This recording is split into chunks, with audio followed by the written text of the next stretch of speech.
Assalamualaikum warahmatullahi wabarakatuh. Kembali lagi di channel Cikita Bella. Nah, pada video kali ini kita masih tetap melanjutkan pembahasan soal-soal untuk latihan UTBK tahun 2022 ya. Nah, soal-soal yang akan kita bahas yaitu mengenai TKA Saintek khususnya untuk mapel fisika. Sebelum kita simak soal-soalnya, jangan lupa teman-teman untuk klik tombol subscribe, tekan tombol loncengnya. Jangan lupa juga like, komen, dan share sebanyak-banyaknya ya. Oke, langsung saja kita mulai soal yang pertama.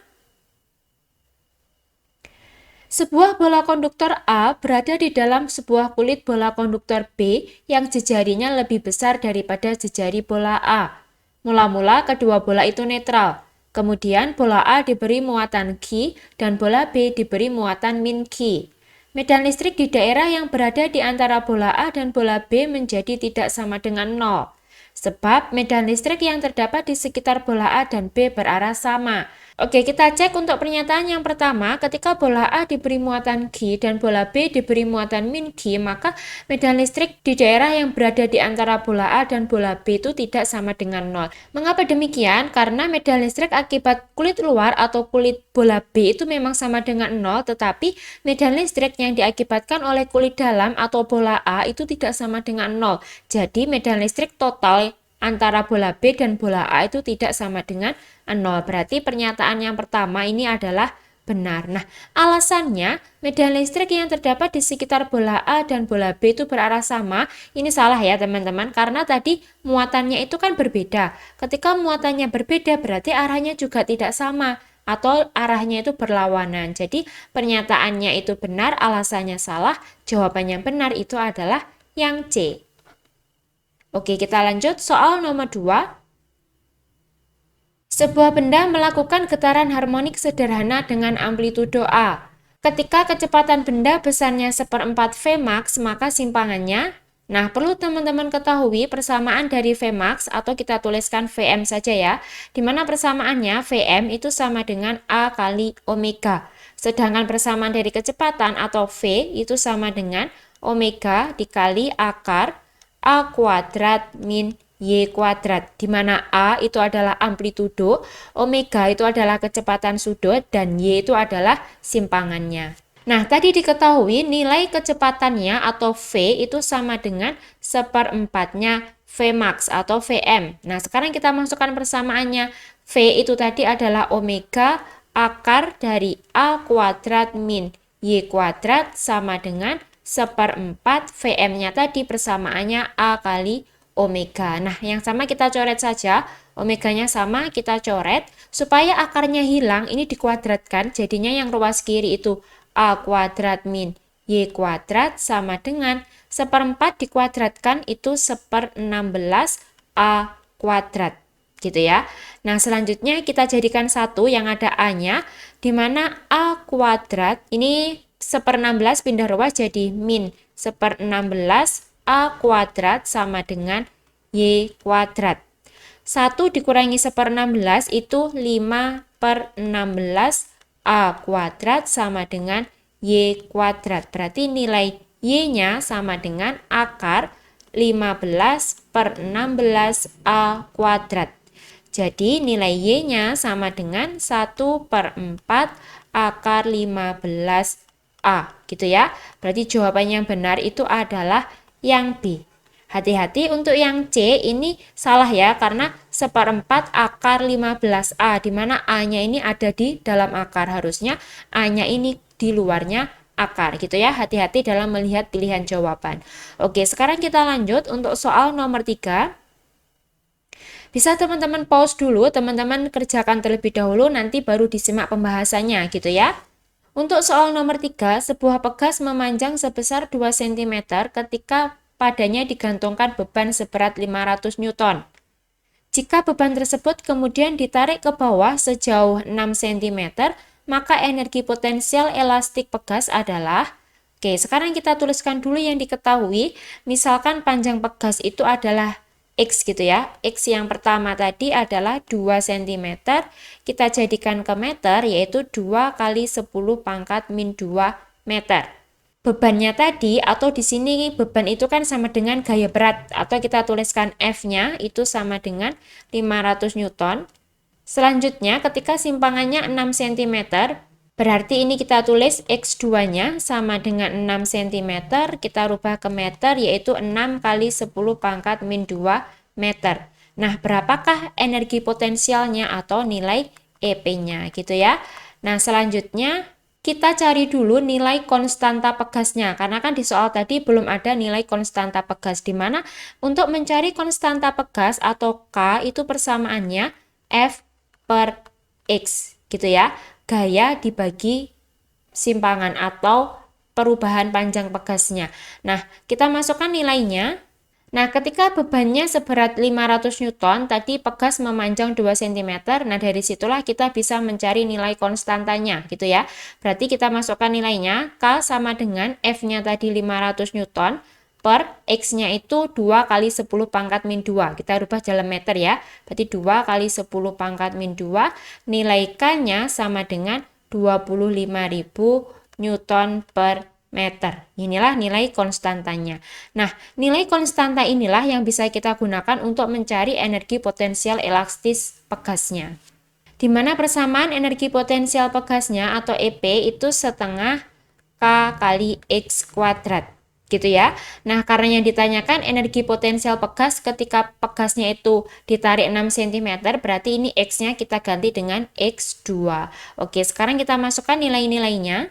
Sama dengan setengah K-nya tadi 25.000 dikali X2-nya yaitu 6 kali 10 pangkat min 2, jangan lupa dikuadratkan. Sama dengan 12.500 dikali 36 dikali 10 pangkat min 4. Nah, nanti hasilnya yaitu 45 Joule gitu ya. Berarti energi potensial pegasnya 45 Joule. Jawabannya benar adalah yang B. Nah, sebelum kita lanjut soal-soal selanjutnya, teman-teman bisa follow dulu IG-nya @belajarbareng, di mana soal-soalnya ini nanti akan kita share di IG-nya @belajarbareng. Selain itu, jika teman-teman memiliki soal-soal yang ingin dibahas di channel ini, bisa teman-teman kirimkan melalui DM di IG-nya @belajarbareng, gitu ya. Kita lanjut soal nomor 4. Sebuah wadah tertutup diisi N mol gas ideal monoatomik, suhu dan tekanan gas adalah T0 dan P0, sedangkan volume wadah dijaga tetap V0. Ketika suhunya diturunkan menjadi 3/4 T0, maka di sini ada 4 pernyataan, kita disuruh menentukan pernyataan mana yang benar gitu ya. Kita tuliskan dulu yang diketahui, misal T1 itu sama dengan T0, P1-nya sama dengan P0, dan T2-nya sama dengan 3/4 T0. Untuk volumenya tadi dibuat tetap gitu ya. Sekarang kita cek pernyataan yang pertama, apakah benar tekanannya menjadi 3/4 P0. Berarti kita mencari P2-nya.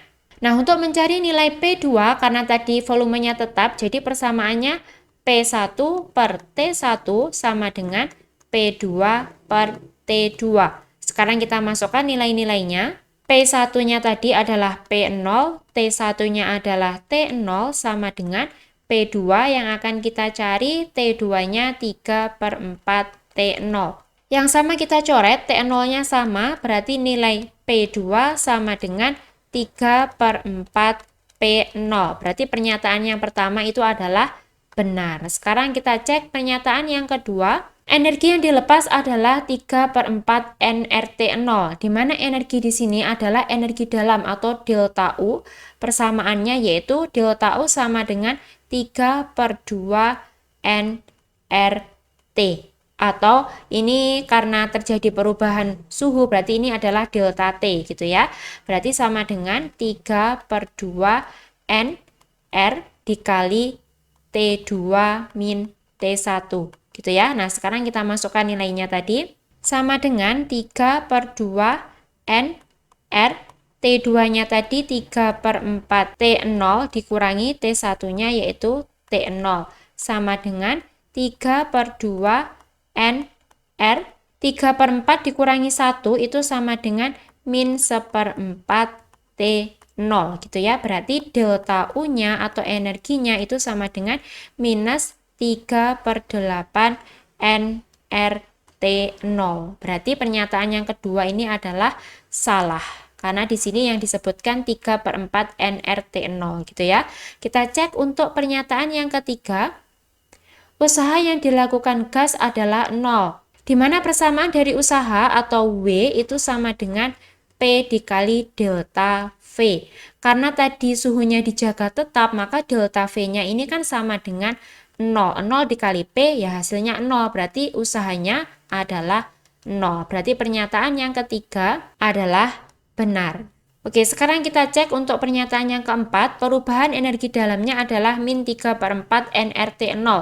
Salah ya, yang benar itu adalah min 3/8 nRT0. Berarti yang pernyataan keempat ini juga salah. Jadi untuk soal nomor 4, pernyataan yang benar itu adalah nomor 1 dan 3 gitu ya. Oke, selanjutnya soal nomor 5. Nah, perhatikan gambar rangkaian resistor di bawah ini. Berdasarkan gambar di atas, jika besar tegangan listrik adalah 12 volt, maka urutan nilai kuat arus listrik yang tepat dari yang kecil ke yang besar adalah.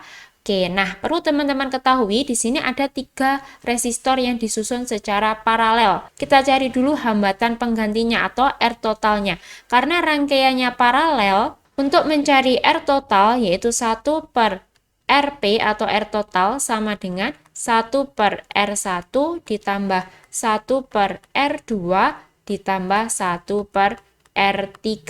Sekarang kita masukkan nilainya. Sama dengan 1 per R1-nya itu 2 ditambah 1 per 3 ditambah 1 per 6.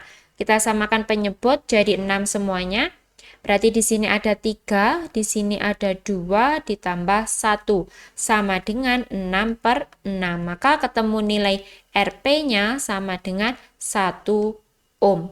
Nah, selanjutnya setelah mencari RP, kita bisa mencari nilai I totalnya atau mencari nilai I di sini ya, yang I ini. Nah, kita cari dari persamaan di mana I itu sama dengan V per R.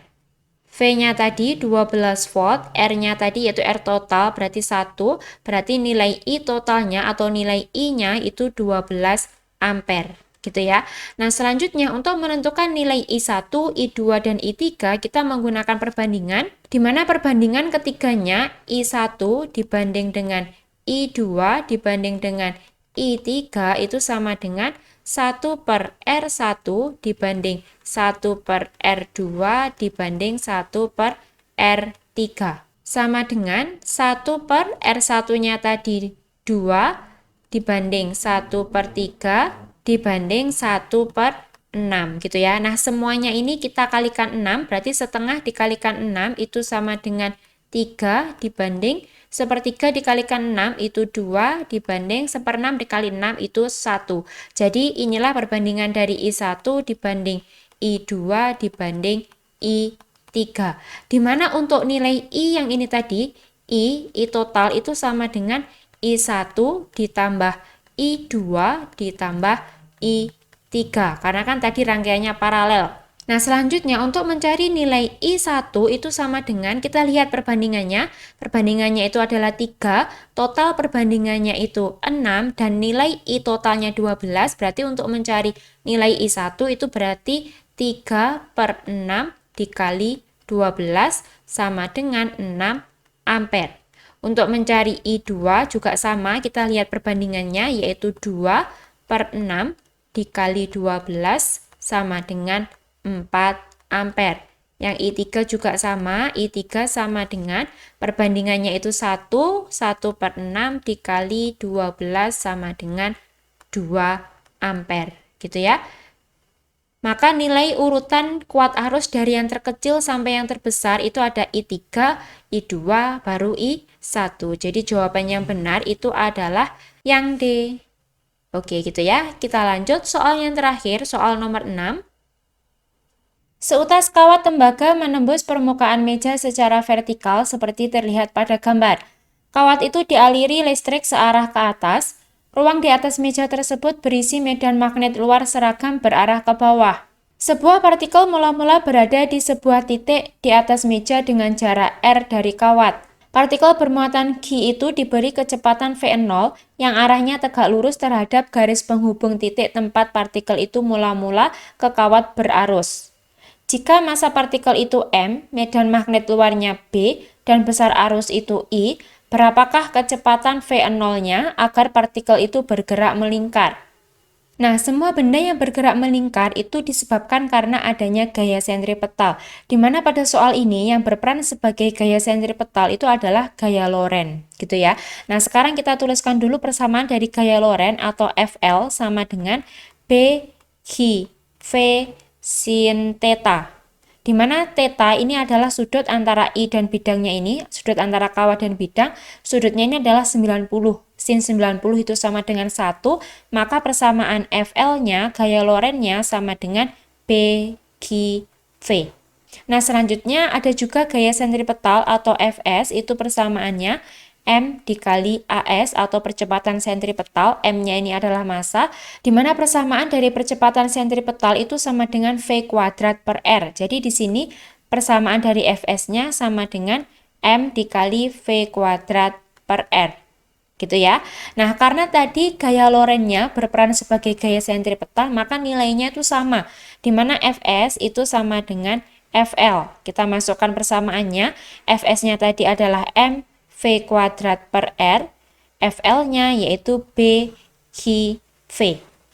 V-nya kita coret, berarti yang di sini tinggal 1, maka nilai V-nya sama dengan B Q R per M. Inilah nilai kecepatannya.